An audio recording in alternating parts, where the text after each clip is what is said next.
শ্রীজীব গোপাল ভট্ট দাস রঘুনাথ এই ছয় গোস্বামীর করি চরণ বন্দন। যা হইতে বিঘ্ন নাশ অবিষ্ট পুরাণ দুর্গমে প্রতিমেন্ধস্য স্খলদ পাদ গতির মোহ সকৃপা যষ্টিদানেন সন্ত সন্ত বলম বলম। শ্রী গুরু নিতাই গৌরনাথে।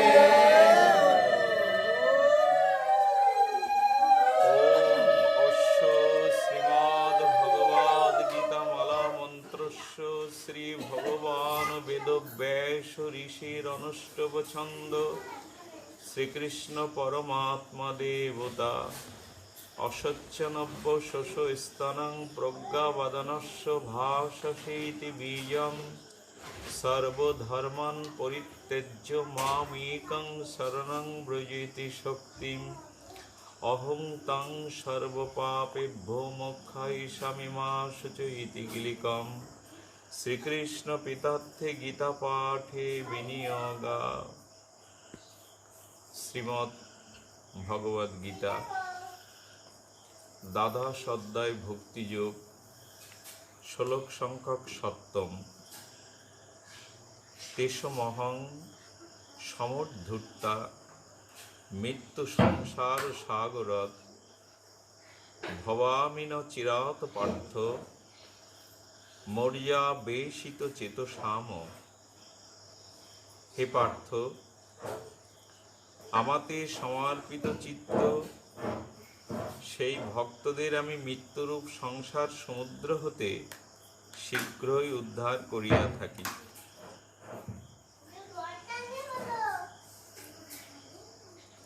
শ্রী ভগবান বলছেন এটা মৃত্যুরূপ সংসার জলধি। এই মৃত্যুময় সংসার যেটি কালের দ্বারা কবলিত, জন্ম বা মৃত্যু, জরা ব্যাধি সুখ দুঃখ এই কালের দ্বারা কবলীকৃত এই সংসার দুঃখ জলধি সাগরে ভগবান বলছেন মৃত্যুময় সংসার হতে আমি তাকে পার করি। কাকে করেন? মর্যা বেশিত চেতসাম,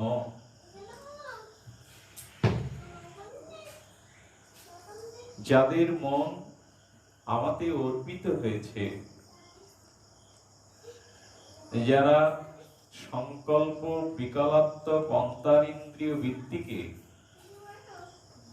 ভগবানের নাম রূপ লীলা চিন্তনে যারা নিবিষ্ট করতে পেরেছেন, তবে সেটি কি হয়? জন্ম জন্মান্তরে কামনা কলুষিত কুসংস্কারাচ্ছন্ন আমাদের এই হৃদয়ে জমাট বেঁধে আছে অপরাধ পাপাদি দোষে।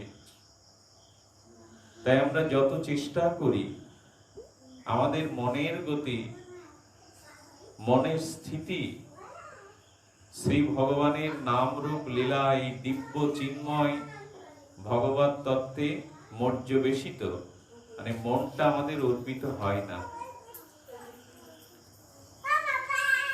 কিন্তু বলা হয়েছে জলের গতি যেমন নিম্ন দিকে, জলের স্বাভাবিক ধর্ম হলো নিম্নগামিতা, কিন্তু সূর্যের কিরণ সেই জলটাকে আবার আকাশে নিয়ে যায়। সূর্যের কিরণের দ্বারা নিম্নগামী জলকে সে আকাশে তুলে নেয়। ঠিক তেমনি মনটা ভগবত নাম রূপ লীলা তার অসমত্ব ঐশ্বর্য মাধুর্যের ভিতরে মন অর্পিত হতে গেলে শ্রী গুরু করুণা বা মহতের কৃপা একান্ত প্রয়োজন। আমরা এই যে ভজন কীর্তন শ্রবণাদি তীর্থ পর্যটন যা কিছু ভজনাঙ্গ যে সাধন ভজনগুলি করি, এই সাধনাঙ্গের একটাই উদ্দেশ্য ভগবৎ প্রাপ্তি না। শ্রবণ কীর্তন স্মরণ মনন এই বহুবিধ ভক্তি যে আমরা যাজন করি, সেই ভক্তির যাজনটা ভগবানকে প্রাপ্তির জন্য না, জন্ম জন্মান্তরের আমাদের চিত্তে যে সংসারের আসক্তি বাসনা আছে ওইটাকে দূর করবার জন্য ভজন সাধন। ভগবান প্রাপ্তি স্বাভাবিক, সেই ভগবান প্রাপ্তিটা সাধনার দ্বারা হয় না। সাধন ভজনের দ্বারা যেটি হয় সেটি হলো অসাধনটা দূর হয়। আমার ভেতরে যে জড়ীয় কামনা বাসনাগুলি আছে, ভোগ বাসনা, সাধনের দ্বারা এই অনাত্ম তিরোহিত হলে শত স্বাভাবিকভাবে ঈশ্বর প্রাপ্তি ভক্তের হয়। মানে আমরা যেন কেউ এরকম মনে না করি যে এরকম শ্রবণ কীর্তন ভজন সাধন করলে ঈশ্বর পাওয়া যাবে। শ্রবণ কীর্তন শরণাঙ্গ যা কিছু ভক্তি যাজন আছে তার দ্বারা অসাধনটা দূর হবে। সাধনার দ্বারা আমার ভোগ বৃত্তির অসুচিতা এগুলি দূর হবে, আর স্বাভাবিকভাবে ভগবান প্রাপ্তি হবে। এই জন্য শাস্ত্র বলছেন মর্যাবেশিত চেতসাম, যে কোনো উপায়ে শ্রীকৃষ্ণে মনটা নিবেশ করতে হবে। কামাদ গপ্প ভয়াত কংস দেশ চৈতদয় নিরিপ। বলছেন যে কামনার দ্বারা একান্ত অনুরক্তির দ্বারা গোপীরা কৃষ্ণকে একান্ত রূপে পেল, ভয়ের দ্বারা কংস পেল। যেদিন থেকে দৈববাণী শুরু হলো তোমার অষ্টম গর্ভের সন্তান তোমার হন্তা হবে, সেই দিন থেকে কংসের কৃষ্ণ ভজন শুরু হয়ে গেল। খেতে শুতে উঠতে বসতে জাগরণে স্বপনে প্রতি পদক্ষেপে ওই বুঝি কৃষ্ণ এলো, অর্থাৎ কৃষ্ণ চিন্তায় তার মন আবেশ হয়ে গেল। সেই জন্য কংস সাযুজ্য মুক্তি পেয়ে গেল ভগবানের দ্বারা। জরাসন্ধ শিশুপাল শুধু হিংসার দ্বারা ভগবানকে পেয়ে গেল।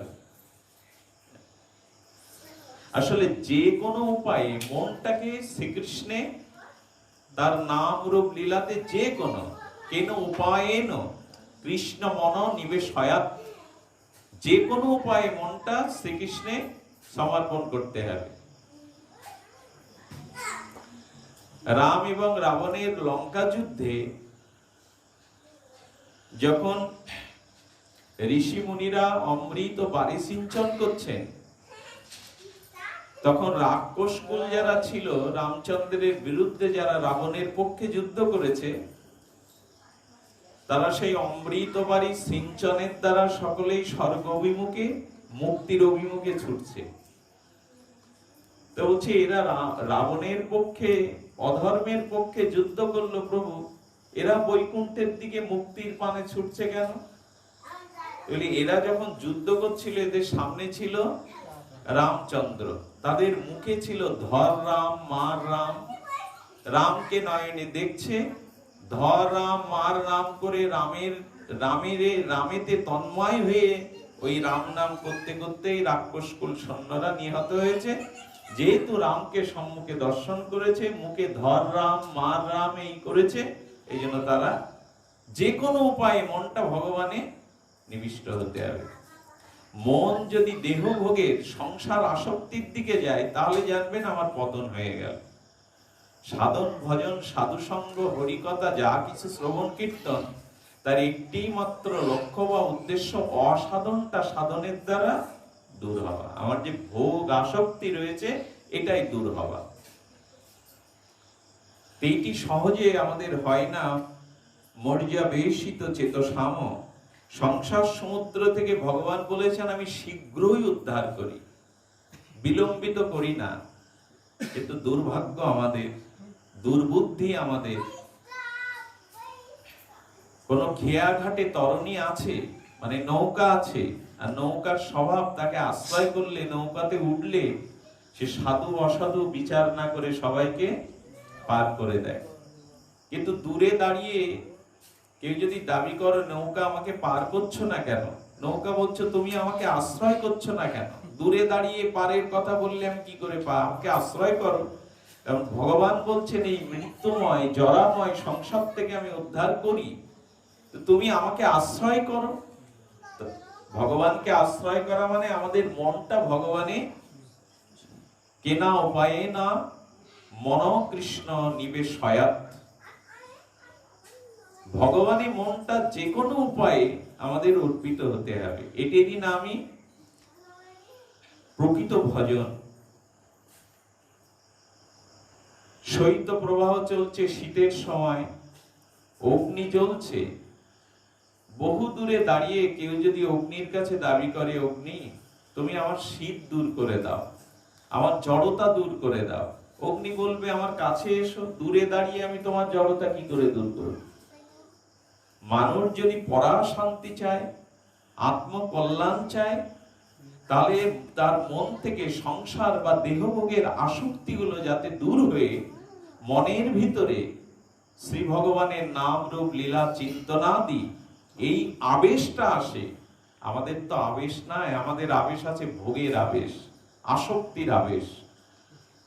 এই আবেশটা দূর সহজে আমাদের হয় না। মহাপ্রভুর দাস অনুদাসের যদি কৃপা হয়, আর যদি সাধুমুখে ভগবানের নাম রূপ লীলা গুণ মহিমা শ্রবণের সৌভাগ্য প্রাপ্ত হই আমরা, তাহলে আমাদের মনের এই বিষয় আবেশ দূরীভূত হতে পারে, নচেত নয়। য শ্রুত্র তৎপর ভবে, ভগবানের লীলা গুণগথা সাধুমুখে শ্রবণের দ্বারা আমাদের চিত্ত বিষয় আবেশ তিরোহিত হয়ে ভগবানের আবেশ আসবেই। যার গুণ যার মহিমা শ্রবণের দ্বারা আমাদের চিত্ত অবশ্যই সেই গুণ বা মহিমা রসমধ্য ঐশ্বর্য মাধুর্যে আবেশ হবেই। শ্রীকৃষ্ণ চৈতন্য মহাপ্রভুর দাসের অনুদাসের সঙ্গ যদি সৌভাগ্য প্রাপ্ত হওয়া যায়, যদি কোনো এরকম বলিষ্ঠ সৎ মহাপুরুষের শ্রীমুখে হরিলীলা কথা শ্রবণের সৌভাগ্য পাওয়া যায়, তবে মন ভগবানে আবেশিক্ত হবেই হবে।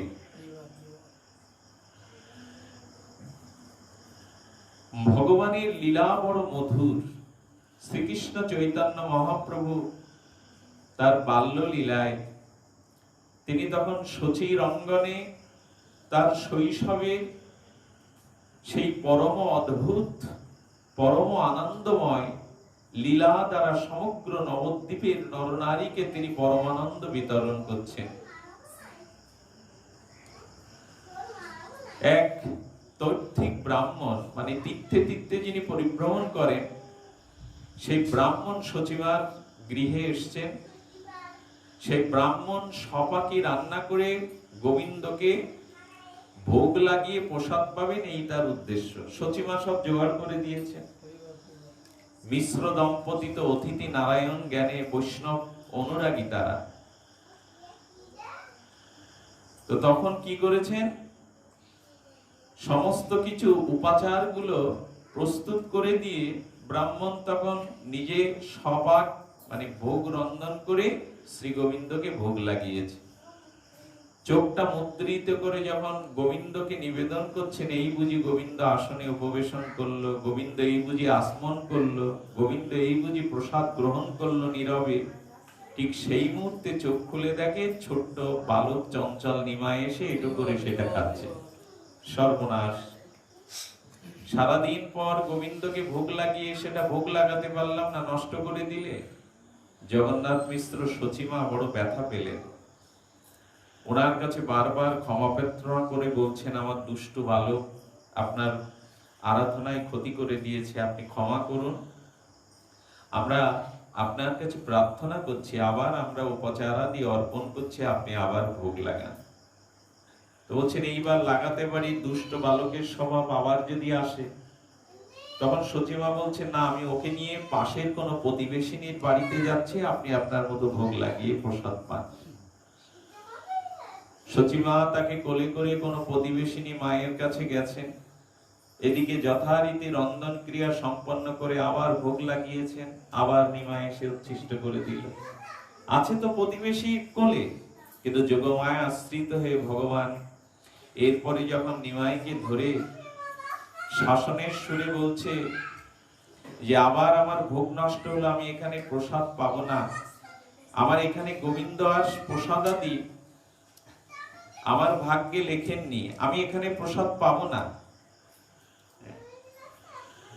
নিমাইকে বলছেন, আচ্ছা তুই দুষ্টমি করিস, তুই এত অনাচার করিস, গৃহে একজন পরম বৈষ্ণব আসছে, তাকে ভোগ লাগাতে দিবি না? নিমাই এটা কি করলি? বলছেন, মা আমি কি করবো, আমাকে ডাকলে তো আমাকে আসতেই হবে, আমাকে ডাকছে কেন? হ্যাঁ, আমাকে ডাকলে তো আমি আসবই, বারবার তো আমাকেই ডাকছে। ভগবানের এই নরতন লীলা, মনুষ্য লীলা আমাদের বোধে কি আসে যে সেই ব্রজেন্দ্র নন্দন শ্রীকৃষ্ণই তিনি? তখন বলছেন, বাবা একান্ত আপনার কাছে আমরা করুণা ভিক্ষা চাইছি, আপনি অভুক্ত হয়ে গৃহে থেকে চলে গেলে আমরা বড় ব্যথিত হব, শ্রীকৃষ্ণ বড় অপ্রসন্ন হবেন। কুলদেবতা আপনি কৃপা করে আবার রন্ধন করুন, আমরা নিমাইকে ঘরের মধ্যে শিকল দিয়ে আটকে রাখছি। শিকল দিয়ে কি তাকে আটকানো যায়? মনের একান্ত সংবেদ্য প্রার্থনায় আবার ভোগ লাগিয়েছে, কিন্তু নিমাই এবার চতুর্ভুজ মূর্তি ধরে হাত দিয়ে সেই প্রসাদ পাচ্ছেন। সঙ্গে সঙ্গে তৈত্বিক ব্রাহ্মণ চোখ খুলে দেখে সামনে ছোট বালক নিমাই রূপে সাক্ষাৎ চতুর্ভুজ নারায়ণ তার প্রসাদ গ্রহণ করছেন। লুটিয়ে পড়লেন চরণে, প্রভু প্রভু তুমি এই নর বাৎসল্য লীলায় এই গৃহের মধ্যে অবস্থান করছে, আমি চিনতে পারিনি প্রভু, তোমার প্রসাদ তোমাকে আমি পেতে দেয়নি, আমার তোমার চরণে অপরাধ হয়েছে, ওঠো ওঠো ব্রাহ্মণ, এটা তোমার দোষ নয়, ভগবানের এই লীলা এটি সকলেই তিনি না জানালে এটি বোধোদয়ে আসে না। তুমি আমার জন্ম জন্মান্তরের দাস, তুমি কষ্ট পেও না, সেই দাপর লীলাতেও তুমি এমনি করে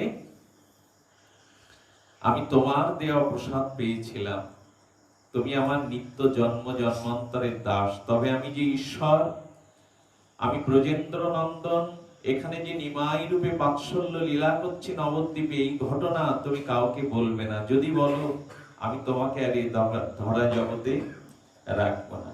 কারণ এটি যদি বলে দেয় তাহলে মহাপ্রভুর আর বাল্য বা শৈশব লীলা হয় না। যদি জানতে পারে এই শিশু ভগবান, এমন করে ভগবানের লীলা বিতরণ হচ্ছে নবদ্বীপের সেই পরমানন্দ সচির অঙ্গনে। তো ভগবানের এইসব লীলা কথা শ্রবণ করলে চিত্ত শুদ্ধি হয়, ভগবানের মহিমা কথা শ্রবণ করলে তার অসমধ্য মাধুর্যময় লীলা কথা শ্রবণের দ্বারা আমাদের চিত্ত আবিষ্কৃত হয়।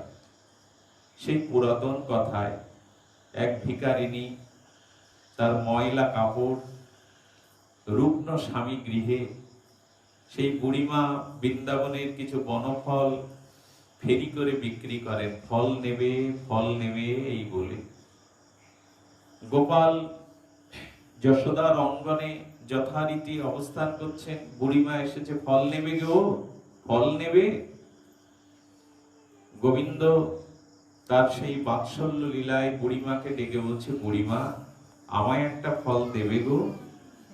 গোপাল তুই রাজপুত্র, নন্দ বাবার একমাত্র রাজপুত্র, আমার এই ময়লা কাপড় চোপড়, এই বনফল বাবা তুই কি পাবি? বলে না, তুমি আমাকে একটা ফল দাও, তোমার কাছ থেকে আজ আমি ফল পাবো, বিনিময়ে আমি তোমাকে কিছু দেব। কিছুই দেওয়া লাগবে না গোপাল, তুই যেভাবে আদর করে চাইছিস বাবা, মনে হয় একটা না, আমার যা কিছু আছে সব তোকে দিয়ে দিই। ফলটা হাতে নিয়ে যখন গোপালকে দিতে যাচ্ছে, বলে এইভাবে দিলে কি আমি নেই, তুমি কোলে বসিয়ে হাতে করে আমার মুখে দাও না। ভক্তবৎসল ভগবান এই কাঙালিনী মাকে বলছেন, তুমি কোলে বসিয়ে হাতে করে না দিলে কি পাওয়া যায়? চোখে জল বুড়িমার ওরে। নন্দরানী কত স্নেহ ভরে, ব্রজ মায়েরা তোকে আদর করে নবনীত ক্ষীর ছানা এই উৎকৃষ্ট দ্রব্যাদি সেবা করায়, আর এই বনের ফল আমি তোকে হাতে করে দেব গোপাল, এই ভাগ্য কি আমার আছে? বলে আমায় কোলে না বসিয়ে হাতে করে না সেবা করালে আমি সেবা নেব না। বুড়িমা গোপালকে কোলে বসিয়েছেন, সেই ফলটা বুড়িমা হাতে করে চোখের জলে পরমানন্দে, চিত্তের সেই পরমানন্দে গোপালের বদনে তুলে দিচ্ছেন সেই ফলটা। বুড়িমা দাঁড়াও দাঁড়াও, তুমি আমাকে এই ফল সেবা দিলে, যে আমার জন্য কিছু অর্পণ করে আমি খালি হাতে তাকে ফিরাই না। এক মুষ্টি ধান্য এনে গোপাল বুড়িমা সেই ঝুড়িতে দিয়ে দিয়েছে। বুড়িমা হাসছে, কয়েকটা ধান নিয়েও বা আমার কি হবে, তবু দিয়েছে ছোট্ট হস্তে। ওর অর্পণের অবস্থা দর্শন করে, শিশু সুলভ ভগবানের এই অপূর্ব বাৎসল্য লীলা দর্শন করে বুড়িমার প্রাণ মন আজ পরম আবেশ এসে গেছে। সঙ্গে সঙ্গে সেই বুড়িমা তার পাত্রটি মস্তকে নিয়ে কিছু দূর যেতে যেতে দেখছেন তার পাত্রটি ভারী হয়ে যাচ্ছে, ঝুড়িটি তিনি আর বহন করতে সমর্থ হচ্ছেন না। তিনি ঝুড়িটি নামিয়ে দেখলেন গোপাল তার শ্রীহস্তে যে কটা ধান্য দিয়েছিল সব সোনার মোহর হয়ে গেছে। ফিরে এলেন, গোপাল তোকে একটা বনফল দিয়েছি আদর করে, তাতে স্বর্ণ হয়ে সব ফিরে এলো। বুড়ি তখন চোখের জলে কাঁদছে, আর বিশ্বকবি মরমী রবীন্দ্রনাথ বলছেন, দিলেন যারা আজ ভিখারিরে স্বর্ণ হয়ে এলো ফিরে, তখন কাঁদি চোখের জলে দুটি নয়ন ভরে, দেইনি কেন আমার সকল শূন্য করে। হে ভগবান, আমার আমার বলে কেন সবটুকু আমার কাছে রেখেছি, সব কেন তোমায় অর্পণ করিনি। এই জন্য এই জনমটা হলো মনটা ভগবানকে দেওয়ার জন্য। এই মন যাকে তাকে দিলে খুব ঠকে যেতে হবে। এই সংসারে এক শ্রী গুরু চরণে, এক ভগবানের নাম রূপ লীলাতেই মনটা অর্পণ করতে হবে, না হলে কিন্তু আমরা যথাযথ মৃত্যু সংসার হতে উদ্ধার পাবো না। মৌর্য বেশিত চেতসাম, এই মৃত্যুময় সমুদ্র হতে শীঘ্রই শ্রী গোবিন্দ তাকে কর্ণদ্বার হয়ে পার করেন, যখন আমাদের মনটা তাতে অর্পিত হয়। মন অর্পিত হয় কিসের দ্বারা? প্রথমেই শ্রদ্ধা, তারপরে সদ্গুরুর চরণাশ্রয়ের দ্বারা শুদ্ধ সাধু সঙ্গ করতে হবে। শুদ্ধ সাধু সঙ্গের দ্বারা ভজন আসবে, ভজন ক্রিয়ার দ্বারা অনার্থ নিবৃত্তি হবে, অনার্থ নিবৃত্তির দ্বারা নিষ্ঠা, রুচি, আসক্তি, এই করতে করতে রতি বা ভাব বা শুদ্ধ ভক্তি প্রেমের স্তরে ধীরে ধীরে ধীরে ধীরে সাধককে পৌঁছাতে হবে।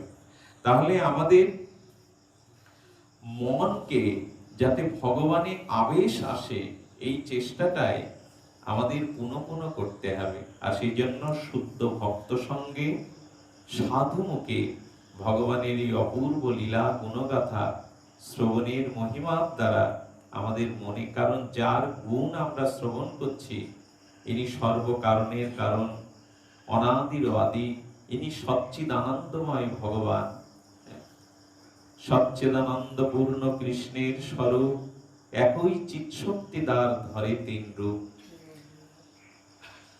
কোন হরিণীর যেমন নাভি কস্তুরী তার গর্ভে জন্মায়, কিন্তু তার এত প্রবল সুগন্ধ, সেই সুগন্ধ কোথা থেকে আসছে হরিণীটা সব জায়গায় দৌড়ে খুঁজে বেড়ায়, কিন্তু গন্ধটা আসলেই তার নাভি কস্তুরী ভেতর থেকে আসছে। তেমন ঈশ্বর তার অন্তরে সদা আছেন। আমরা কোথায় ঈশ্বরকে না খুঁজে বেড়াচ্ছি, বলছেন না তোমার অন্তরেই তিনি আছেন। নাভি কস্তুরীটা হরিণ যেমন খুঁজে বেড়াচ্ছে, অথচ কস্তুরীটা তার নাভিতেই। তেমনি ভগবান আমাদের হৃদয়ে আছেন। সেই হৃদয়ে স্থিত ভগবানকে, তার উপরে মন যে একটা কামনা বাসনা সংসার দেহাসক্তির যে একটা আবরণ দিয়েছে, সাধনের দ্বারা এই আবরণটা অপসারিত করতে হবে। আচ্ছা, অনেকেই প্রশ্ন করতে পারে, হৃদয়ে যদি ভগবান আত্মারূপে অবস্থান করে, তাহলে আমি এত সাধু সঙ্গে শ্রবণ কীর্তন করতে যাব কেন? ভগবান তো আমার হৃদয়ে আছেন, আমি কেনই বা সদ্গুরুর চরণাশ্রয় করব? কেন বা সাধু সঙ্গে আমি ভগবানের নাম রূপ লীলা গুণগাথা শ্রবণ কীর্তন করব? গুরু বাবা আস্বাদন দিয়েছেন একটি সুন্দর দৃষ্টান্তের দ্বারা। আসমাদিও শ্রী গুরু পাদ পদ্ম, অশেষ শাস্ত্র নিষ্ণাত, তিনি জানিয়েছেন যে দেখুন এক ব্যক্তির গাভীর অসুখ করলো, তো গাভীটি প্রায় মৃতপ্রায়। কবিরাজ মশাই সেই গাভীর মালিককে বিধান দিয়ে দিলেন, আপনি 250 গ্রাম গব্য উৎকৃষ্ট ঘৃত 100 গ্রাম মরিচ গুঁড়ো করে একসাথে খেতে দেন। যার গাভীর অসুখ হয়েছে, কবিরাজের এই বিধানকে সে এসে ভাবছে, আর 4-5 দিন তো গাভীটার অসুখ, আর এই অসুস্থতার কারণে আমি গাভী থেকে কোনো দুগ্ধ দহন করিনি, মানে এই 4-5 দিনের দুগ্ধ তত্ত্বটা তো গাভীর ভিতরে রয়ে গেছে। 4-5 দিনের 40-50 কেজি দুগ্ধে নিশ্চয়ই 250 গ্রাম ঘি তৈরি হবে। দুগ্ধটা যেহেতু ওর শরীর থেকে আমি দহন করিনি, দুগ্ধটার ভেতরে রয়েছে, তাহলে ঘিও তোর ভেতরে রয়েছে, কারণ দুগ্ধই তো ঘি। এই ভেবে 100 গ্রামের মজির গুঁড়ো বাইরে থেকে খেতে দিলে গরুর যায় যায় অবস্থা আরো বেড়ে গেছে অসুখ। কবিরাজকে বলছেন, আপনি কি বিধান দিলেন? আমার গরুর তো যায় যায় অবস্থা, গাভী। বলে, আমি যে বিধানটা দিয়েছিলাম এটা যথাযথ প্রয়োগ করেছে তো? দেখুন 4-5 দিন আমি গাভী দহন করিনি, তার মানে ঘিত তত্ত্বটা তো ওর মধ্যেই। ঘি আর বাইরে থেকে আমি কেন খাওয়াবো? আমি বাইরে দিয়ে মরিচ গুঁড়ো খাইয়ে দিয়েছি। বলছেন, এই তো সর্বনাশ। আরে গাভীকে দহন না করলে তার ভিতরে দুগ্ধ থাকলেও কি হবে? ওই ঘৃতটা বাইরে থেকে গাভীকে খাওয়াতে হবে। গাভী দহন না করলে দুগ্ধটার মধ্যে থাকলে ঘির কাজ করবে না। ওই দুগ্ধটা দহন ক্রিয়ার দ্বারা তাতে অম্লযোগে মাখন করে তারপরে অগ্নিতে দাহ করে উৎকৃষ্ট ঘি দিয়ে বাইরে দিয়ে খাওয়ালেই তো কাজ হবে। তেমনি আমাদের ভিতরে যিনি ঈশ্বর আছেন, ইনি সাক্ষী স্বরূপ, সুখ দুঃখ অনুকূল প্রতিকূল পরিস্থিতির সাক্ষী স্বরূপ। উনি আপনাকে ভক্তি পাইয়ে দেবেন না। আমাদের ভেতরে যে পরমাত্মা আছে, উনি সাক্ষী স্বরূপ। বাইরে শ্রীগুরুর মুখ নির্গলিত বা সৎ সাধুর মুখ নির্গলিত বীর্যবতী হরিকথা কর্ণ দিয়ে প্রবেশ করলে ওই কথারূপ কৃষ্ণ কথামৃত ভেতরে গিয়ে আমার ভক্তি চেতনাকে জাগিয়ে দেবে। গাভীর ভেতরে দুধ দহন না করলে দুধ থাকে, কিন্তু ঘৃতের কাজ করবে না। এই জন্য আমাদের উচিত হবে, পরমাত্মা আমার হৃদয়ে অবস্থান করছেন এটি জেনে আমাদের সেই সাক্ষী স্বরূপ পরমাত্মার উপরে যাতে কৃষ্ণ কথারূপ কৃষ্ণ লীলারূপ সাধুমুখে অমৃত গুণগাথা ভেতরে গিয়ে আমার অনন্ত কালের এই বিষয় বাসনার সন্নিগ্ধ চিত্তকে যাতে ভগবানে সমর্পিত হয়। তাই ভাগবত বলছেন, সম্বন্ধের দ্বারা পারো, স্নেহের দ্বারা পারো। যেমন পাণ্ডবরা স্নেহের দ্বারা শ্রী গোবিন্দকে পেল। গোবিন্দ আমার, গোবিন্দ আমাদের। স্নেহের দ্বারা পাণ্ডবরা শ্রী গোবিন্দকে আপন করে নিল। আর সম্বন্ধের দ্বারা যদুবংশীয়, তারা সব সম্বন্ধের দ্বারা কৃষ্ণকে আপন করে নিল। আর ভক্তির দ্বারা নারদ সুখদেবাদি ভক্তির দ্বারা শ্রী গোবিন্দকে আপন করে নিল। তাই আমাদের উচিত হবে, সেই নারদের পূর্বলীলায় যখন তিনি দাসীর পুত্র, তখনও এই দাসীর পুত্র নারদ যখন শিশু, চতুর্মাস্য ব্রত করতে জমিদারের বাড়িতে ব্রজধাম থেকে এসেছিলেন 4 জন মহাত্মা। আর নারদ দাসী পুত্র, আর ওই দাসী ওই গৃহেই সাধুদের সমস্ত কাজকর্মগুলো সে দেখাশোনা করত। ওই শিশু দাসী পুত্র, পূর্বজন্মে যিনি দাসী পুত্র, পরবর্তীতে যিনি দেবর্ষিপাদ নারদ, তিনিও ওই সাধুদের দিকে চেয়ে থাকতেন, সাধুদের উচ্ছিষ্ট খেতেন, সাধুদের জুতোগুলো পরিষ্কার করে দিতেন। এই করতে করতে সাধুরা তার কর্ণে মন্ত্র দিল, বলল, তোমার মা তোমার অবলম্বন করে বেঁচে আছে, মা যখন থাকবে না তুমি আমাদের কাছে এসো, আমরা তোমাকে সেই করুণা করে গেলাম। দেবর্ষি নারদের পূর্বজন্মের বৃত্তান্তে তিনি দাসী পুত্র হয়ে কেবলমাত্র 4 মাস এই সাধুদের সান্নিধ্যে তাদের কৃপা, তাদের সুদৃষ্টি, তাদের প্রসাদ পেয়ে পরবর্তী জন্মে তিনি দেবর্ষিপাদ নারদ হয়ে গেলেন। এখানেও সাধু কৃপা। তাই শুদ্ধ সাধু সঙ্গে ভগবানের লীলা অমীয় গুণগাথা শ্রবণের দ্বারা আমাদের সাংসারিক আবেশময় চিত্তে ভগবানের গুণমাহাত্ম্য যেদিন আবেশ আসবে, সেদিন ভগবান প্রাপ্তি আর বিলম্বিত হবে না। তাই চৈতন্য দাস অনুদাসের সঙ্গের দ্বারা আমাদের এই হরি কথাতে তৎপর হয়ে শ্রবণাঙ্গ ভক্তির দ্বারা আমাদের শুদ্ধই ভক্তি লাভ করতে হবে। মানুষের কি কথা, নবদ্বীপের সমাজ বাড়িতে সিদ্ধ মহাত্মার ভাগবত শ্রবণ করতে করতে যে কুকুরটা দেহ রক্ষা করেছিল, এই কুকুরটার পর্যন্ত মহোৎসব করে তার পরাগতি দিয়েছিল সাধু বাবা।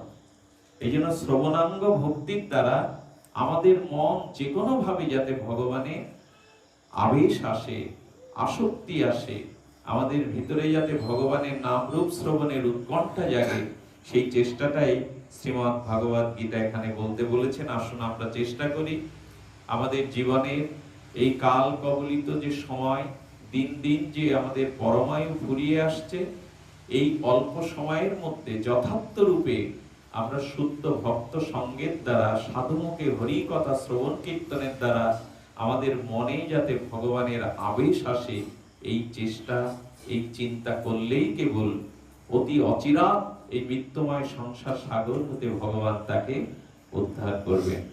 আজকের বিশেষ এই অনুষ্ঠানটা সমার্পিত হচ্ছে আমাদের প্রয়াত বন্ধুবর